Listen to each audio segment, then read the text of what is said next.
Queridos, abra sua Bíblia no livro de Êxodos, Êxodo 25, a partir do verso número 23. O Senhor tem me dado temas ultimamente sobre alguma coisa no dia de ceia, né? Sobre exatamente alguns elementos da ceia, e hoje o Senhor me deu a mesa. Às vezes você olha a mesa e vê apenas como um objeto qualquer. Mas eu vou te dizer, a mesa não é um objeto qualquer. E mais ainda, a mesa é um objeto que eu fico imaginando que Deus admira. Que Ele mesmo fala sobre a mesa, Ele manda colocar a mesa no tabernáculo e Ele diz que um dia nós nos assentaremos e iremos cear com Ele aonde? Na mesa. Então a mesa não é um objeto qualquer. E o Senhor me deu uma palavra e eu quero dividir com os irmãos Êxodo 25, a partir do verso 23, que diz assim, eu vou ler ali, depois eu trago para. Também farás uma mesa de madeira de cetim, algumas versões madeira de acácia.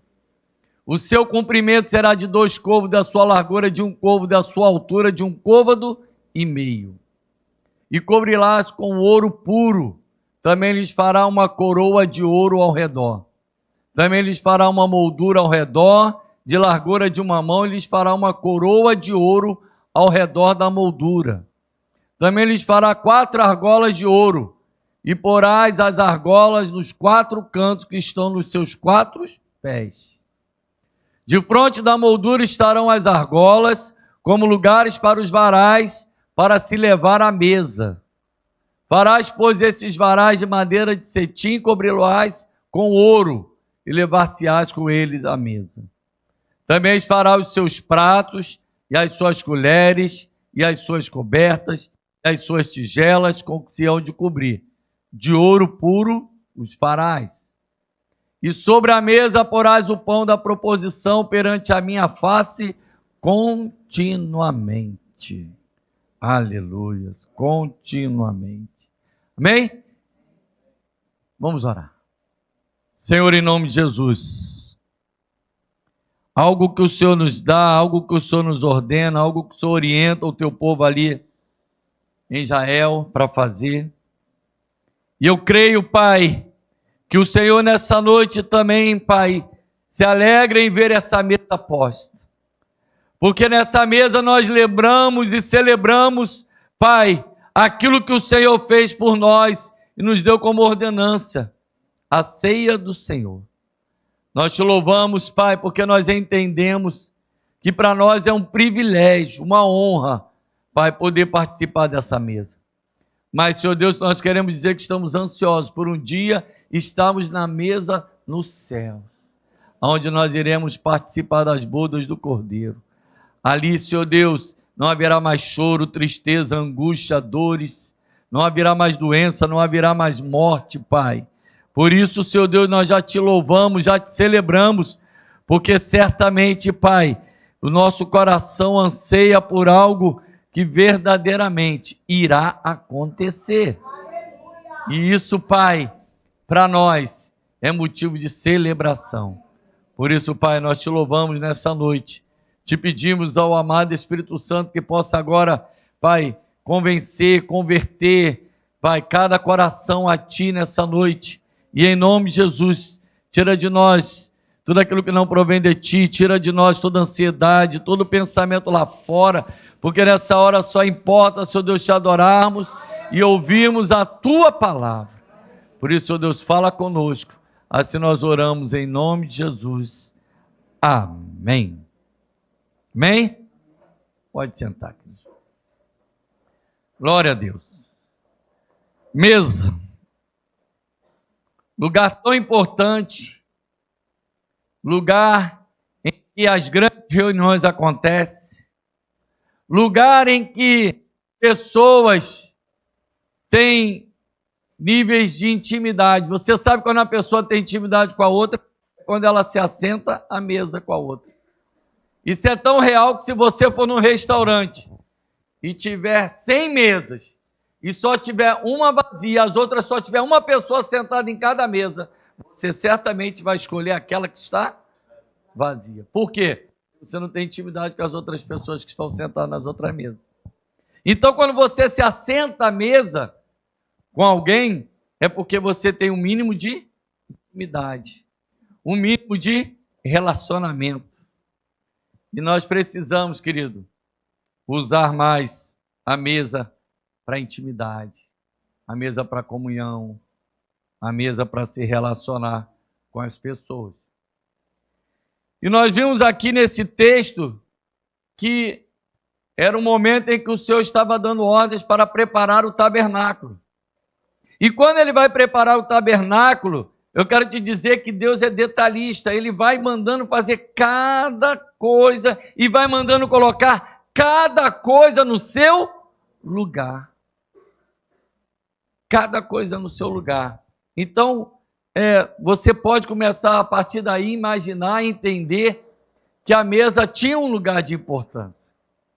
Porque ele vai mandar preparar o átrio, o tabernáculo. O tabernáculo era dividido em 3 partes. Não é isso? Átrio, lugar santo e lugar santo dos santos.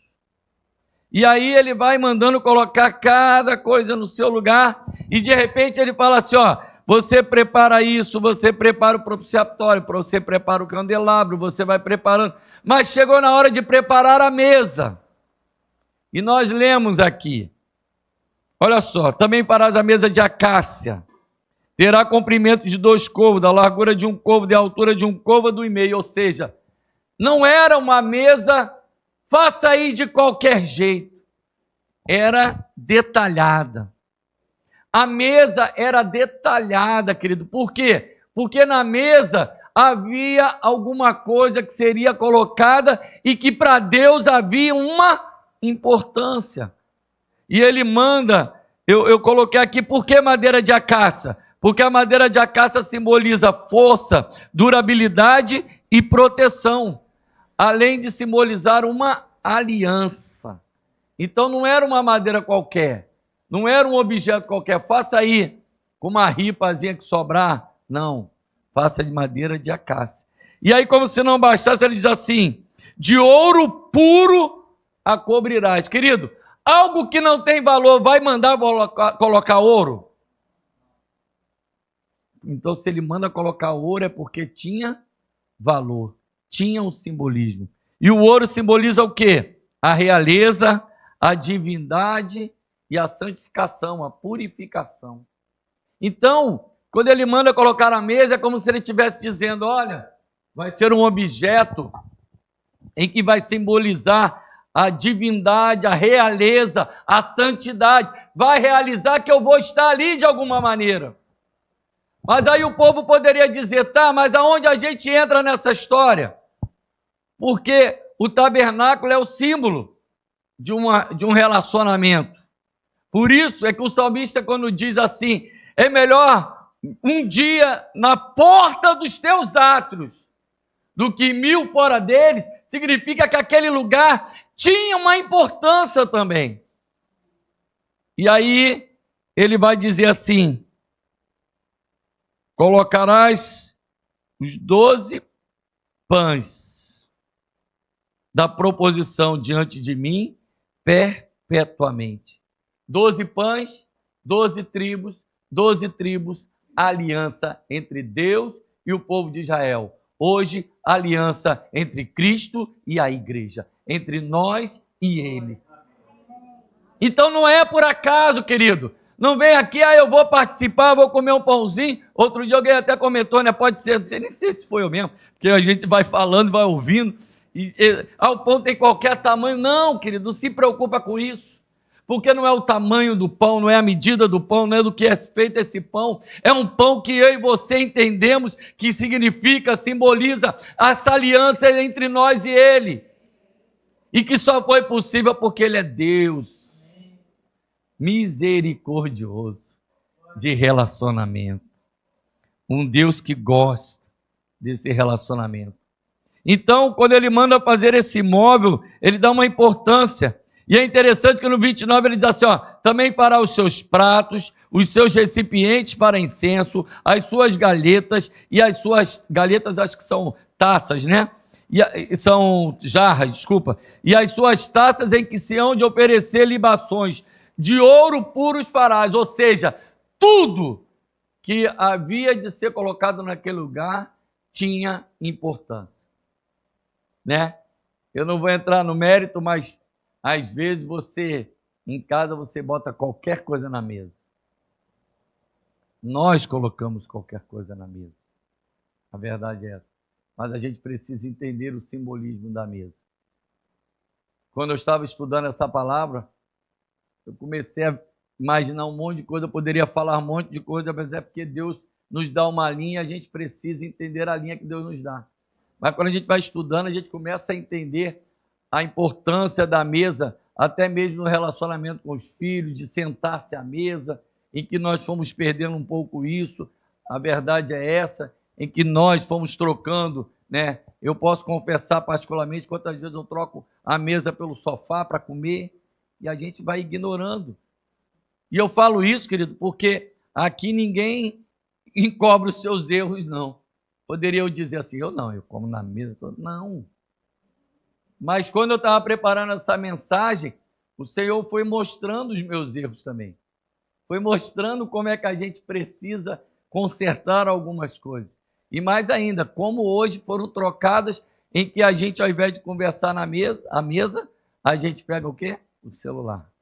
Mas nós não vamos entrar por essa linha não, porque não foi a linha que Deus me deu. Mas foi que Deus foi ministrando no meu coração. Para me consertar também, amado. Porque Deus é bom. Às vezes as pessoas falam assim, vocês batem, a gente bate primeiro em nós mesmos. A gente não tem problema com isso, não. Nossos erros estão aí, para a gente consertar, porque a gente está caminhando junto.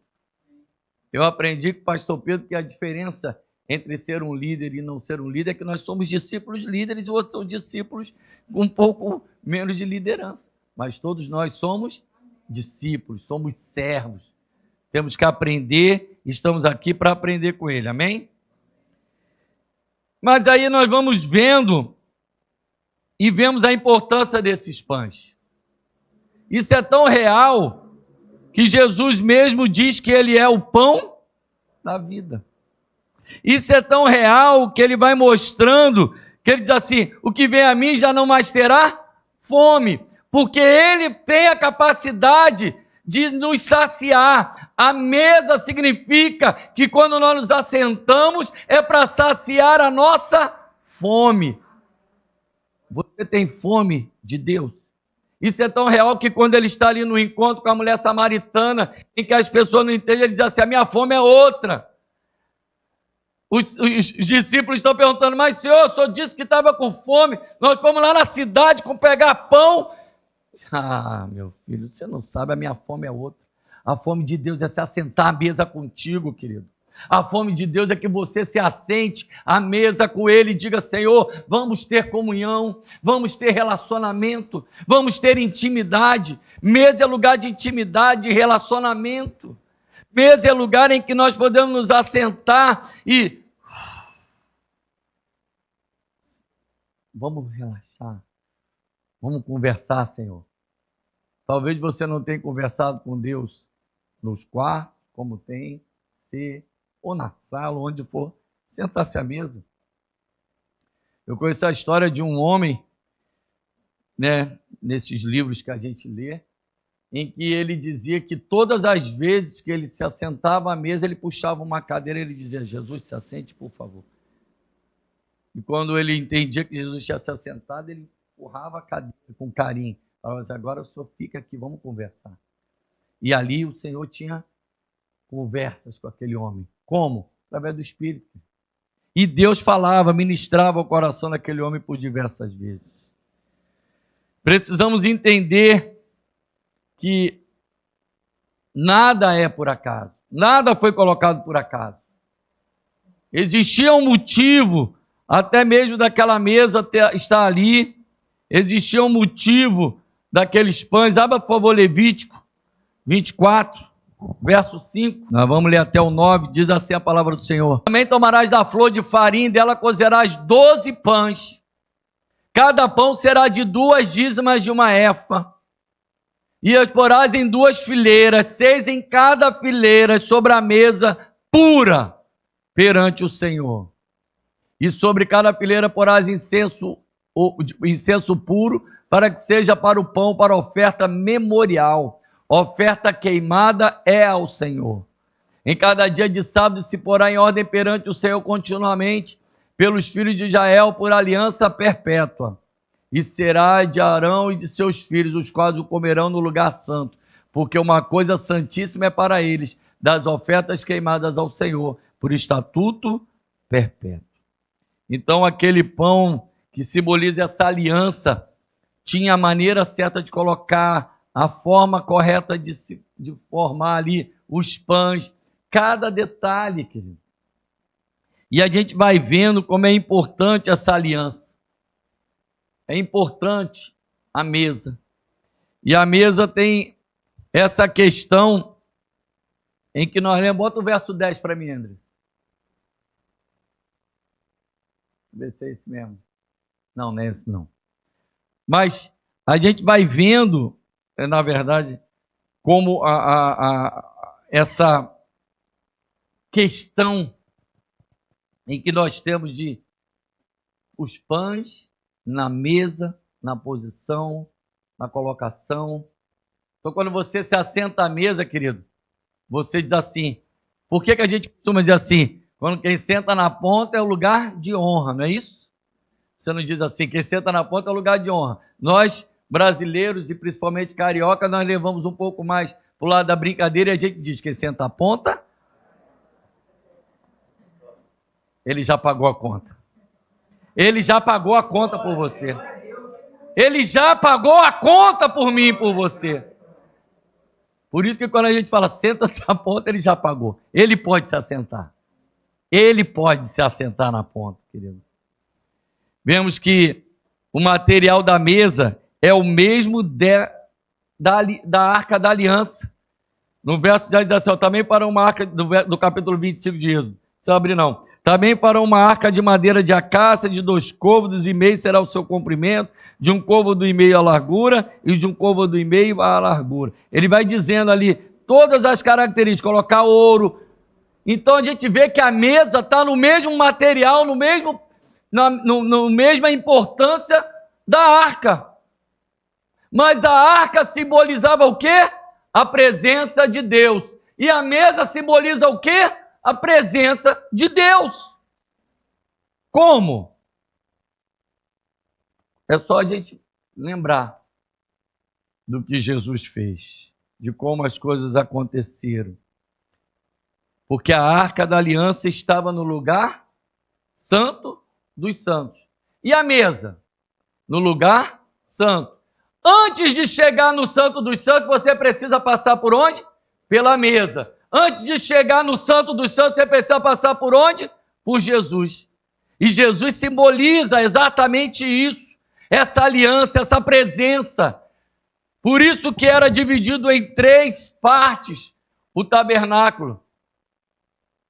O pão, ele é o caminho, ele é a verdade, ele é a vida. O tabernáculo, querido, nós um dia estudamos sobre o tabernáculo, nós vamos ver como ele é minucioso, detalhista, e tudo isso aponta para quem? Para Cristo. Tudo isso aponta para o Jesus que eu e você adoramos. Então, quando nós vemos essas 3 partes, nós entendemos que existe esse caminho até chegar no Santo dos Santos, é porque a Bíblia diz que ninguém vem ao Pai, a não ser por mim. Para chegarmos ao Santo dos Santos, para chegarmos à presença do Senhor, precisamos passar por Jesus. Então precisamos dar importância a essa mesa, precisamos dar importância a esse momento também de mesa, o que é colocado na mesa nessa aliança e todas as coisas que nós vemos. O Senhor vai dizer, querido, que essa mesa precisaria ser realmente de um objeto, de um detalhe de ouro. Ele vai colocando todas as questões e ele vai colocando o que precisava ser colocado em cima, o que mostra excelência. Eu e você precisamos entender que quando a gente monta a mesa, porque às vezes a gente não entende, a pastora Maria geralmente cuida dessa parte, ela manda lavar, ela manda detalhar. Quando a gente foi no Nordeste, ela fala assim: acha uma mesa, acha uma toalha aí bonita. Por quê? Porque precisamos valorizar. Não pode ser um objeto, nós vamos fazer de qualquer maneira, não. Valorize esse pedaço, valorize esse tempo aqui, esse objeto, querido, que pode parecer não ter nenhuma importância, mas ele em si pode até não parecer, mas o que ele simboliza, o que ele traz, tem a sua importância. Então, quando a gente participa da ceia do Senhor, não pode ser de qualquer maneira. Por isso é que a gente precisa entender que ele tem a sua maneira de ser. E como o pão da proposição, que simboliza o próprio Cristo, né? O pão que se fez carne, habitou entre nós, o verbo que se fez carne, habitou entre nós, o pão da vida, o pão que mostra. Então a gente começa a entender isso. Em João 6,48 ele diz: eu sou o pão da vida. Em 6,51 ele diz: eu sou o pão vivo que desceu do céu, apontando para o Cristo que viria do céu e que iria ser o pão vivo. Seria esse pão. Em João 14,6 ele diz: eu sou o caminho, a verdade e a vida. Então nós precisamos valorizar o pão da vida. O pão da vida. Quando você participa, que você mastiga o pão, você está dizendo assim: o Senhor foi triturado, foi moído, o Senhor sofreu humilhação por minha causa. Então eu preciso valorizar esse tempo. Eu preciso valorizar mais a mesa. Olha o que a Bíblia diz para nós em Provérbios 9, vamos ler do 1 ao 10. Olha o que a sabedoria mostra. Sabedoria já edificou a sua casa, já lavrou as suas 7 colunas, já abateu os seus animais e misturou o seu vinho, já preparou a sua mesa. Já ordenou as suas criadas e está convidando desde as alturas da cidade, dizendo: quem é simples, volte para cá. Os faltos de senso diz: vinde, comei do meu pão e bebei do vinho que tenho misturado. Deixai os insensatos e vivei, e andai pelo caminho do entendimento. O que repreende o escarnecedor toma afronta para si. O que censura o ímpio recebe a sua mancha. Não repreendas o escarnecedor para que não te odeie. Repreende o sábio e ele te amará. Dá instrução ao sábio e ele se fará mais sábio. Ensina o justo e ele aumentará em doutrina. O temor do Senhor é o princípio da sabedoria. E o conhecimento do santo a prudência. Você vê que até a sabedoria preparou uma mesa. Nós precisamos preparar a mesa. Preparar a mesa do dia a dia do relacionamento com Deus. Preparar a mesa em que a gente chama Ele para se assentar e fala: Senhor, se assenta aqui comigo. Vamos conversar. Me ouça um pouquinho. Quantas pessoas têm necessidade hoje, os psicólogos, né, os psicanalistas, até mesmo os psiquiatras, eles param e ficam o quê? Ouvindo. E você tem alguém que está sempre pronto a te ouvir. Chama-se o Senhor Jesus. Ele está sempre pronto a te ouvir, querido. Ele está sempre pronto a se relacionar com você. Você, a partir de agora, quando você for se assentar na mesa, talvez você se sinta sozinho, solitário. Você, a partir de agora, você pega uma xícara, pega outra xícara para Jesus e fala: se assenta aí comigo. Começa a mostrar no mundo espiritual que você crê que o teu Deus é um Deus vivo, é um Deus de relacionamento. A Bíblia diz que para nós, para o mundo, o evangelho é loucura, mas quem faz as loucuras somos nós, querido.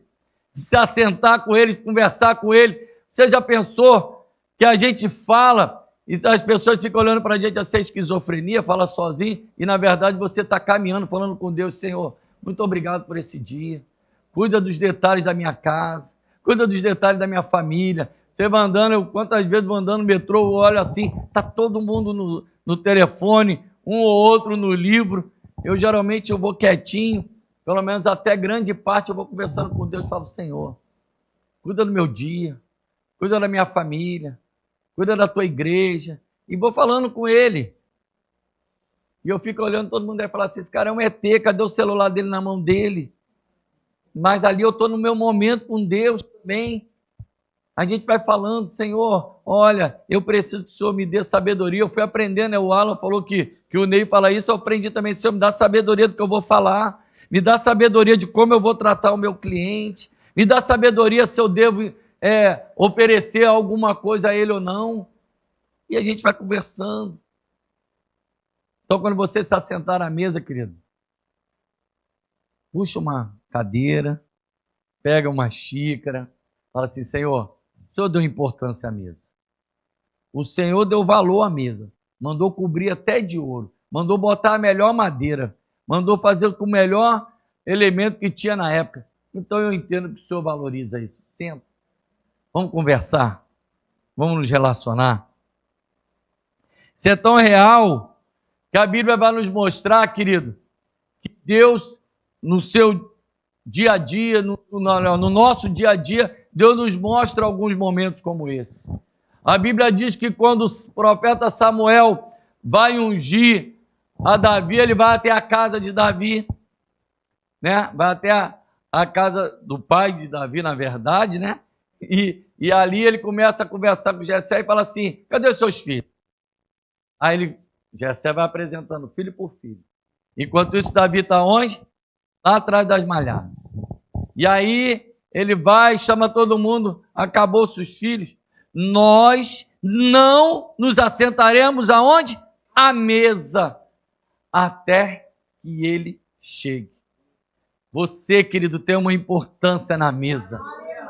Você tem valor na mesa. As pessoas podem te desprezar. As pessoas podem achar que você está lá atrás das malhadas. Pode não contar contigo. Pode não achar que você tem valor nenhum. Mas ninguém. O Senhor diz, não vou me assentar à mesa enquanto meu filho não chegar. Então Davi sabia da importância da mesa. Então Davi sabia da importância do que era se assentar à mesa. E aí, a partir daí, nós vamos então para a ministração daquilo que Deus colocou no meu coração. Porque isso tudo aqui, querido, quando ele falou da mesa, ele só me mostrou a importância, os detalhes, as coisas. Ministrou muito ao meu coração. Deus tem ministrado sobre a mesa durante esse tempo, de praticamente um mês e pouco, falando sobre a mesa comigo, mostrando. Mas tudo isso para nos trazer o entendimento de alguém que conhecia a importância da mesa. Abra, por favor, 2 Samuel, capítulo de número 9. E nós vamos lembrar de quando Davi está preparando todas as coisas no palácio, está preparando as coisas que agora ele já está mais tranquilo, ele volta. E aí a Bíblia vai nos mostrar que Davi se lembra da aliança que fez com Jonathan. Olha só como é que mesa é lugar de aliança. Diz assim, e disse Davi, há ainda alguém que tenha ficado da casa de Saul. Presta bem atenção, a aliança que ele tinha era com quem? Com Jonathan. Mas ele lembra da casa de quem? De Saul. Por quê? Porque para Davi a importância era a questão de um rei, de um reinado, de alguém que tinha valor em relação a uma aliança feita. E quando Davi faz aliança com Jonathan, na verdade ele está fazendo uma aliança em questão de reino, em questão muito maior do que podia parecer, para que ele faça benevolência por amor de Jonathan. Ele sabia que Jonathan não tinha sido rei, querido. Por quê? Porque Jonathan tinha entendimento que apesar de príncipe, apesar de filho do rei, ele sabia que quem iria herdar o reino era Davi. Ele sabia aquilo que foi falado aqui mais cedo pelo pastor Pedro, que ele sabia qual era a posição dele, ele sabia o que ele iria fazer, ele sabia qual era o seu chamado. Ele não quis entrar no lugar que não era chamado. Ele não quis tomar aquilo que não era dele. Mas ele era o príncipe humanamente falando. Mas ele tinha entendimento de que quem era verdadeiramente o príncipe era Davi, porque ele iria se tornar rei. Porque Deus tinha uma aliança com Davi. Tem pessoas que ficam preocupadas. Porque eu não sou o chefe, eu não sou o líder, não sou eu que mando, não sou eu que faço. Falei aqui, discípulo líder, querido. Jonathan era um discípulo líder. Sabia que ele estava preparando o caminho para alguém que iria ser o rei. Ele dá os seus objetos, né, que isso é uma outra mensagem, mas ele dá ali tudo que era necessário para dizer assim a Davi: ei, é você que vai ser o próximo rei. É muito sério, mano. É muito sério. Então a Bíblia vai dizer, já vai ler mais um pouquinho, mas a Bíblia vai mostrar que quando Davi lembra, ele está lembrando de quem? Ele está lembrando da aliança que ele fez, daquilo que ele tinha feito, conversando com Jonathan. E vamos ler mais um pouquinho então. E havia um servo na casa de Saul, cujo nome era Ziba. E o chamaram à presença de Davi. Disse-lhe o rei: és tu Ziba? Ele disse: servo teu. E disse o rei: não há ainda alguém da casa de Saul para que eu use com ele de benevolência de Deus? Benevolência de Deus. Olha só, Davi sabia. Davi tinha entendimento, querido. Davi tinha total consciência de que, na verdade, até aquilo que ele fazia como bondade era da parte de Deus para alguém. Então disse Ziba ao rei: ainda há um filho de Jonatas. Aí, como se não bastasse, ele dá o detalhe: aleijado de ambos os pés. Como é que ele ficou aleijado? Quando ele ainda era uma criança, na perseguição, achou que matou-se Saul, né? Matou-se Jonatas, então ele achou, e era comum, que matasse os seus herdeiros para que não quisesse ou não assumisse o reino. E foram atrás. E a sua ama, a sua empregada ali, na ânsia de tirar aquela criança, corre com ela, tropeça e ela fica aleijada de ambos os pés. Não é a mensagem de hoje, porque eu tenho até uma outra mensagem sobre Mefibosete, mas eu queria te dizer, quantas vezes você ficou aleijado de alguma coisa, impedido de alguma coisa, por um problema causado por terceiro? Mas vamos seguir, que não é a mensagem de hoje. E disse o rei: não há ainda alguém, já estamos no 4, disse o rei: onde está? E disse Ziba ao rei: ei que está em casa de Maqui, filho de Amiel, em Lodebar. Lodebar, querido, vou ler aqui rapidamente que eu marquei algumas coisas, significa lugar sem pasto, terra do não, terra do nunca. É como se mostrasse a esterilidade do lugar. E ele estava onde? Na casa de Maqui, ou seja, morando de favor. Um príncipe no lugar do nada, morando de favor. Maqui era alguém que já havia apoiado Davi com relação a provisões de pães, já sabia, né, quando Absalão estava correndo atrás de Davi, ele dá ajuda a Davi, ele dá abrigo, ele dá pão a Davi. Então, Maqui já era alguém que estava acostumado a servir. Maqui nunca se preocupou em ser o cara, mas ele acolheu o filho do rei, o neto do rei ali no caso. Ele acolheu alguém que tinha importância, mas principalmente ele acolheu, abriu sua casa para cuidar de alguém. Maqui nunca se preocupou em ser o principal, mas ele também nunca abriu mão de servir. Nunca abriu mão de ajudar. Diz assim a palavra do Senhor: então mandou o rei Davi e o tomou da casa de Maqui, filho de Amiel de Lodebar. E Mefibosete, filho de Jonatas, o filho de Saul, veio a Davi e se prostrou com o rosto por terra e inclinou-se, ou seja, eu me ajoelho, me prostro diante de quem? Do rei. E olha o que a Bíblia diz, e disse Davi, Mefibosete, e ele disse o quê? Eis aqui teu servo. Mefibosete só queria, nesse momento, sobreviver, querido.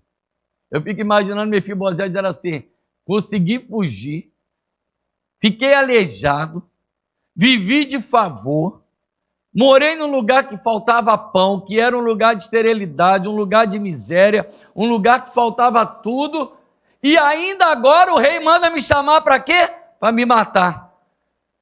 Passei pelos leões, passei pelas lutas, mas agora ele vai jogar uma flechinha em mim, eu vou morrer.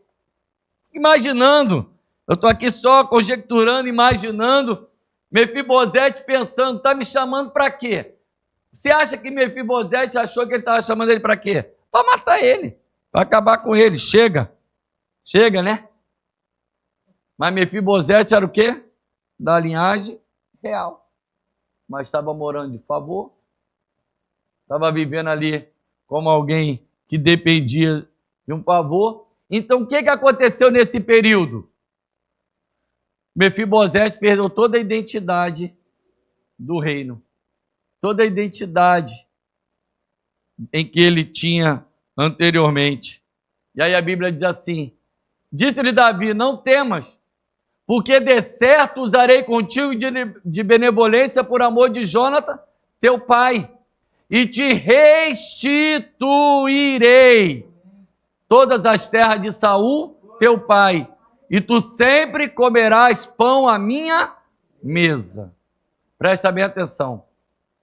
Davi não poderia simplesmente chamar aquele menino e falar assim, aquele homem já, né? Porque ele já era pai e tudo. Podia chamar ele e falar assim, olha só, Mefibosete, eu tenho uma aliança com teu pai. Você vai dar sorte que eu não vou te matar. Você vai dar sorte que eu vou permitir que você não continue na terra dos viventes.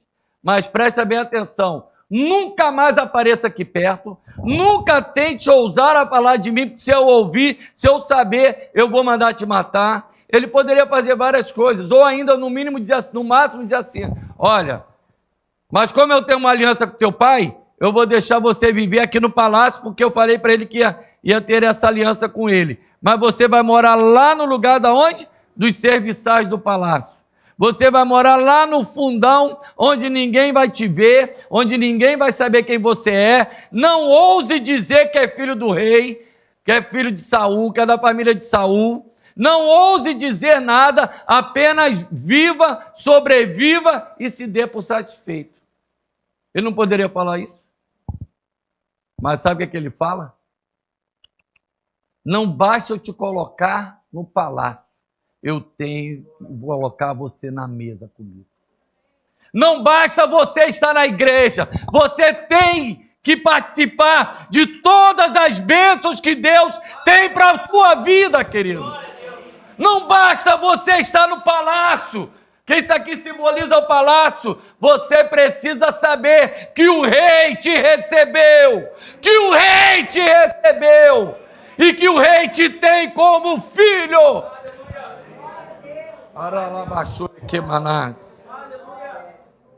Que você agora não vive mais na terra do nada, que agora você não precisa mais viver de favor, que agora você não é mais alguém rejeitado, que agora você não é mais alguém chamado de aleijado.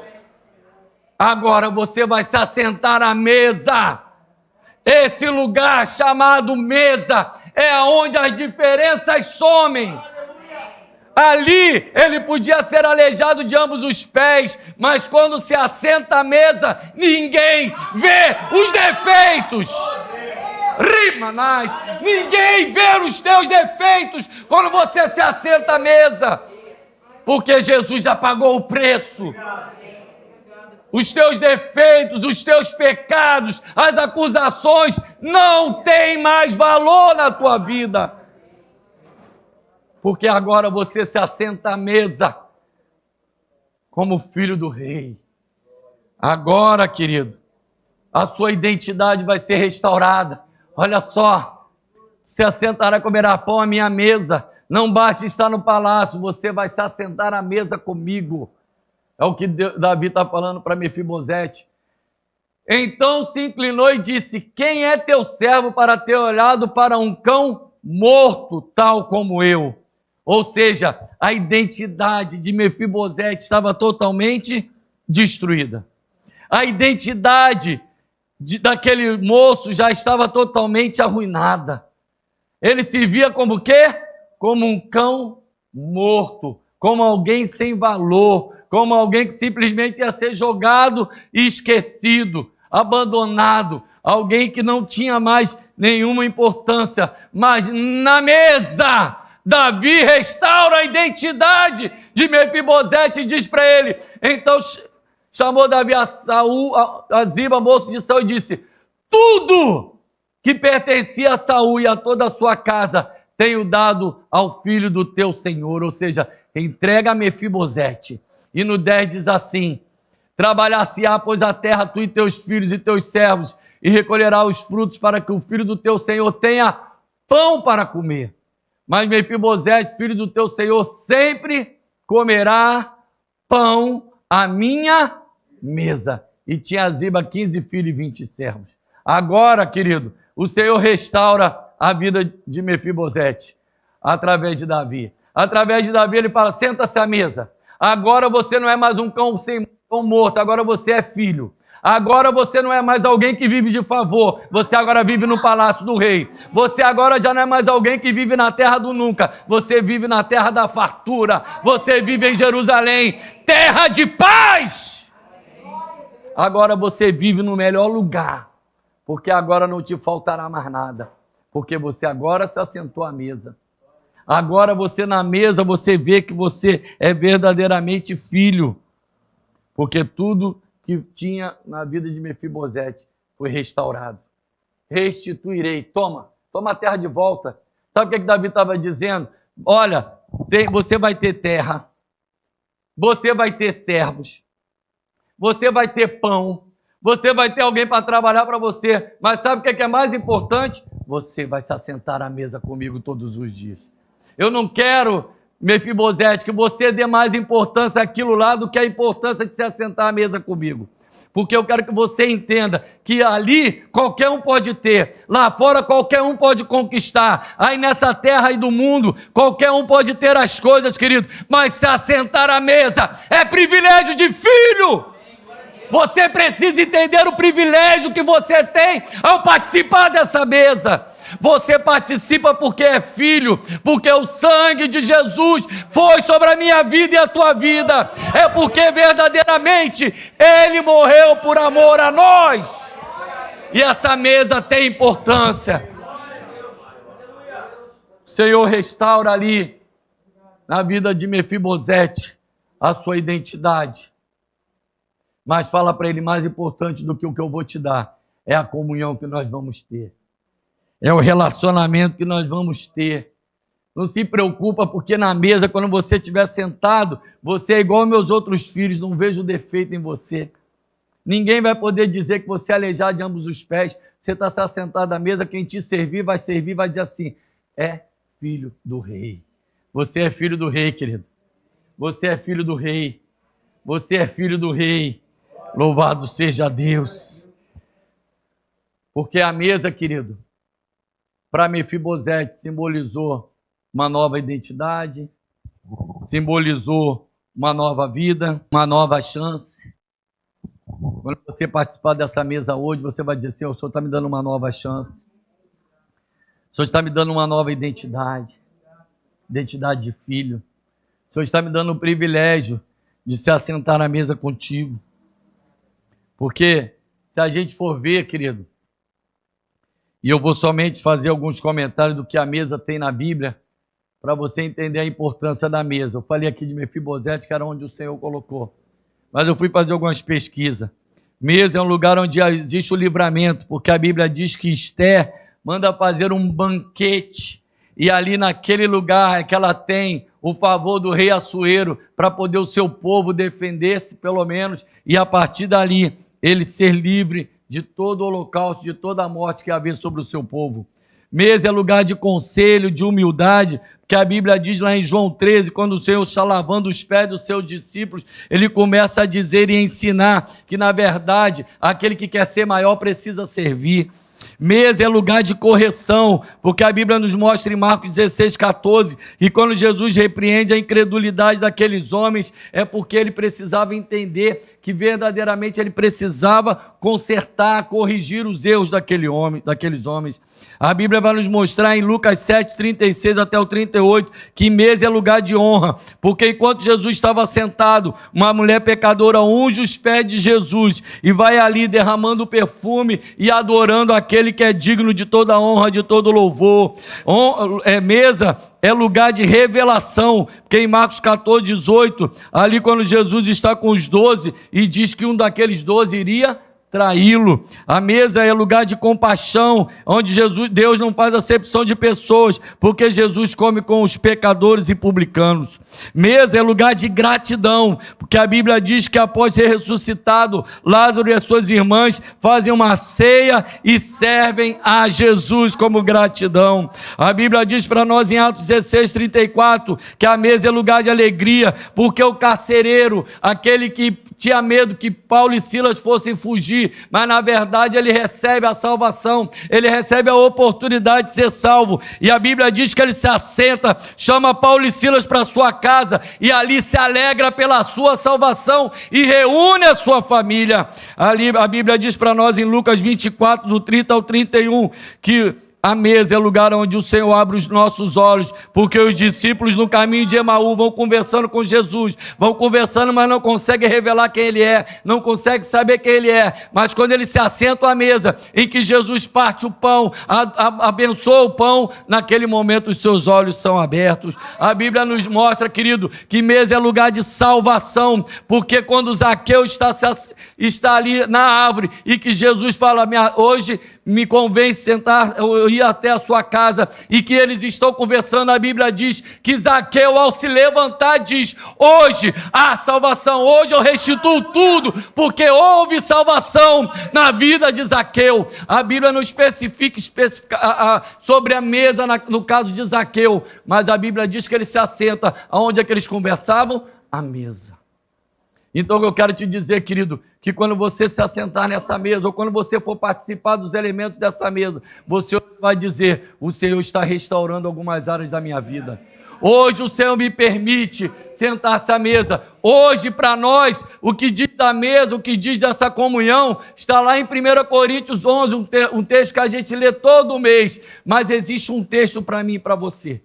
E o que eu quero que você tenha anseio por esse dia. Abra, por favor, em Apocalipse, capítulo 19, no verso de número 9, diz assim, e disse-me, escreve, bem-aventurados, bem-aventurados, bem-aventurados, aqueles que são chamados a ceias da boda do Cordeiro, e me disse, estas são as verdadeiras palavras de Deus. Vamos ficar de pé, queridos, em nome de Jesus.